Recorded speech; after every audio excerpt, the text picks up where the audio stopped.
পশ্চিমবঙ্গের সীমানার কাছে আবারও একটা বাঘ পাঠিয়ে দিয়েছে গঙ্গাসাগরের অনুষ্ঠান থেকে। এভাবেই বিরক্তি প্রকাশ করেছেন মুখ্যমন্ত্রী মমতা বন্দ্যোপাধ্যায়।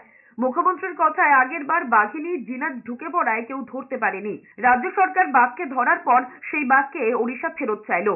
এরই মধ্যে আবারও একটাকে পাঠিয়ে দিয়েছে। তবে রাজ্যবাসী বাঘের আতঙ্ক সহ্য করবেন না বলেও হুঁশিয়ারি দিয়েছেন মুখ্যমন্ত্রী মমতা বন্দ্যোপাধ্যায়ের হুঙ্কার, যদি পাঠাতেই হয় তাহলে চিরকালের জন্য পাঠাক, পশ্চিমবঙ্গ সরকার রেখে দেবে। ওড়িশা সরকারের জায়গা না থাকলে পশ্চিমবঙ্গের টাইগার রিসর্ট সেন্টার আছে, ফরেস্ট আছে, সেখানে রেখে দেওয়া হবে। মুখ্যমন্ত্রী স্পষ্ট জানিয়ে দিয়েছেন, আবার যে বাঘটা ঢুকেছে খোঁজ খবর করে তাকে যেন উদ্ধার করে নিয়ে যাওয়া হয়। বলেন, বারবার আমার রাজ্যের মানুষ ভোগান্তি পোহাবে, তা হতে দেওয়া হবে না।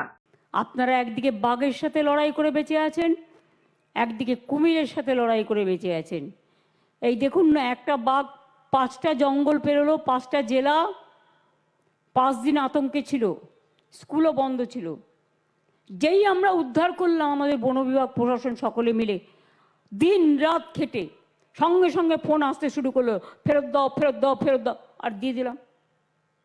এবার আবার একটা চলে এসছে কাল, পাঠালে চিরকালের জন্য পাঠাক, আমরা রেখে দিচ্ছি।